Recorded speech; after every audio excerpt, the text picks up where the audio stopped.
नमस्कार। सोचिए, इतिहास का इतना बड़ा महाकाव्य महाभारत, इसकी शुरुआत कहाँ से हुई होगी? अक्सर लगता है कि बहुत सी वजहें होंगी, लेकिन असल में इस महायुद्ध की नींव सिर्फ दो घटनाओं ने रखी थी। जी हाँ, सिर्फ दो। तो आज हम उन्हीं दो पलों को करीब से देखेंगे, जहाँ से संघर्ष के वो बीज फूटे थे। स्वार्थ और दावों के बीच रखी तलवार। क्या लाइन है। मतलब ये शब्द ही मानो पूरी कहानी का निचोड़ है। एक तरफ है किसी की अपनी ख्वाहिश, अपनी महत्वाकांक्षा, और दूसरी तरफ धर्म क्या कहता है, हक किसका है। और इन दोनों के बीच बस एक तलवार है जो फैसला करने को तैयार है। ये कहानी असल में ऐसे ही मुश्किल फैसलों की है, और उन फैसलों से जो संघर्ष पैदा होता है उसकी। बात सिर्फ एक राज्य की नहीं है, दांव पर एक पूरा साम्राज्य लगा है। सोचिए, हस्तिनापुर का सिंहासन, और फैसला होना बाकी है। और जो भी फैसला होगा ना, वो सिर्फ एक राजा नहीं चुनेगा, बल्कि आने वाले पूरे युग की दिशा तय कर देगा। जी हाँ, कुरुक्षेत्र के महायुद्ध की असली कहानी यहीं से शुरू होती है। तो चलिए सीधे चलते हैं हस्तिनापुर और समझते हैं कि ये राजनीतिक संकट आखिर था क्या। वो क्या तनाव था, कौन थे वो मुख्य लोग जो उत्तराधिकार के कह सकते हैं एक चौराहे पर आ खड़े हुए थे। अब देखिए, राजा धृतराष्ट्र की हालत कितनी मुश्किल है। मतलब एक तरफ पूरी प्रजा है, कुल गुरु हैं, सैन्य गुरु हैं, सबके सब युधिष्ठिर को ही युवराज के रूप में देखना चाहते हैं। लेकिन दूसरी तरफ एक पिता का दिल है जो चाहता है कि ताज उसके अपने बेटे दुर्योधन के सिर पर सजे। ये सीधी टक्कर है, एक राजा के फर्ज और एक पिता के प्यार के बीच। तो अब बात करते हैं उन दो दावेदारों की।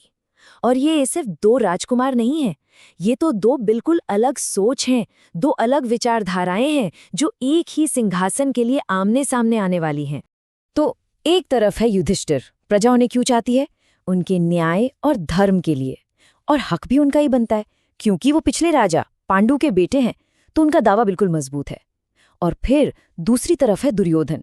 उसे लगता है कि सिंहासन तो उसका जन्मसिद्ध अधिकार है। क्यों? क्योंकि उसके पिता अभी राजा हैं, और उसके इस अहंकार को, उसके गुस्से को हवा कौन दे रहा है? उसके मामा शकुनी। अब इस पूरे तनाव को सुलझाने के लिए क्या किया जाए?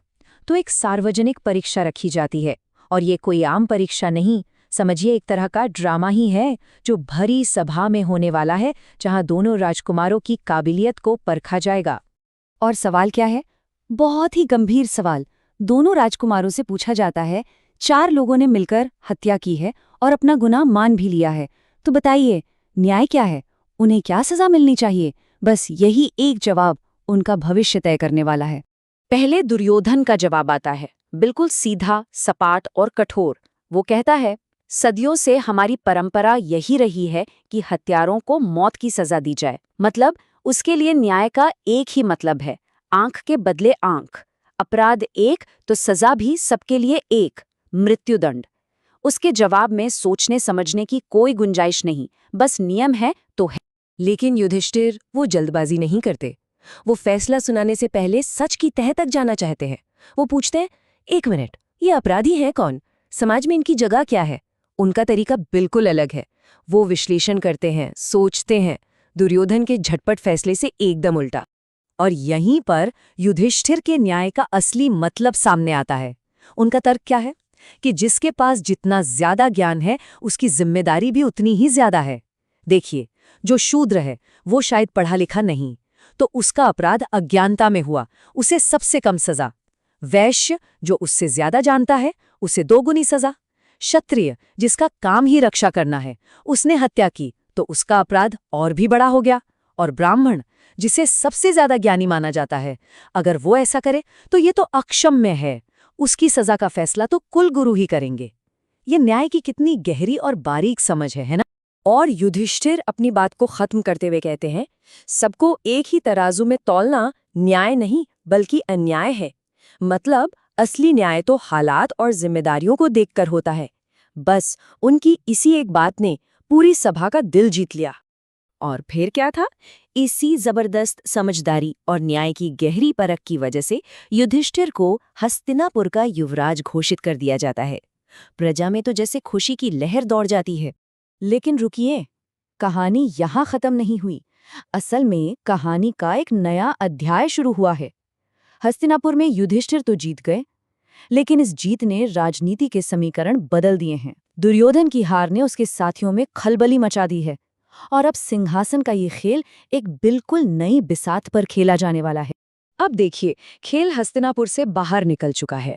एक तरफ हस्तिनापुर में दुर्योधन और शकुनी अपनी हार के जख्म सहला रहे हैं, तो दूसरी तरफ मगध में राजा जरासंध है, जो कृष्ण और उनके यादव कुल से बदला लेने की आग में जल रहा है। और अपने इस खेल में वो चेदी के राजा शिशुपाल को एक मोहरे की तरह इस्तेमाल करना चाहता है। लेकिन इस पूरी बिसात की सबसे अहम चाबी किसके हाथ में है? विदर्भ की राजकुमारी रुक्मिणी के हाथ में। जरासंध का प्लान बहुत शातिर है। वो जानता है कि कृष्ण को अकेले हराना नामुमकिन है, तो वो क्या करता है, वो शिशुपाल की शादी रुक्मिणी से करवाना चाहता है। क्यों? ताकि एक मजबूत सैन्य गठबंधन बन सके। अगर रुक्मिणी का भाई रुक्मी भी साथ आ गया तो फिर तो उसकी ताकत कई गुना बढ़ जाएगी। तो अब हम आते हैं कहानी के दूसरे और सबसे जरूरी मोड़ पर। ये कहानी है विदर्भ की राजकुमारी रुक्मिणी की, जो एक निजी और राजनीतिक दोनों तरह के संकट में फंसी है, और उसका एक फैसला पूरे भारतवर्ष का भविष्य तय करने वाला है।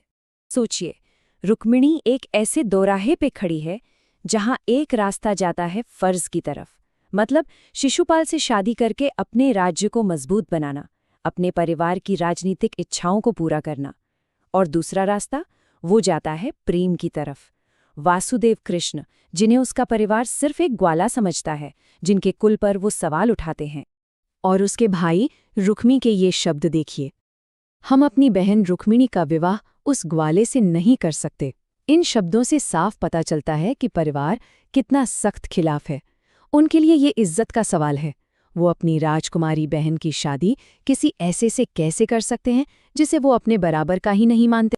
तो सवाल अब यही है, और इसी सवाल के साथ हम आज की बात खत्म करेंगे। जब राजनीति, परिवार, परंपरा सब कुछ खिलाफ हो, तो क्या एक राजकुमारी का विश्वास, उसकी आस्था किस्मत का रुख मोड़ सकती है? क्योंकि उसका एक फैसला सिर्फ उसका भविष्य नहीं, बल्कि आने वाले एक पूरे युग की दिशा तय करने वाला है।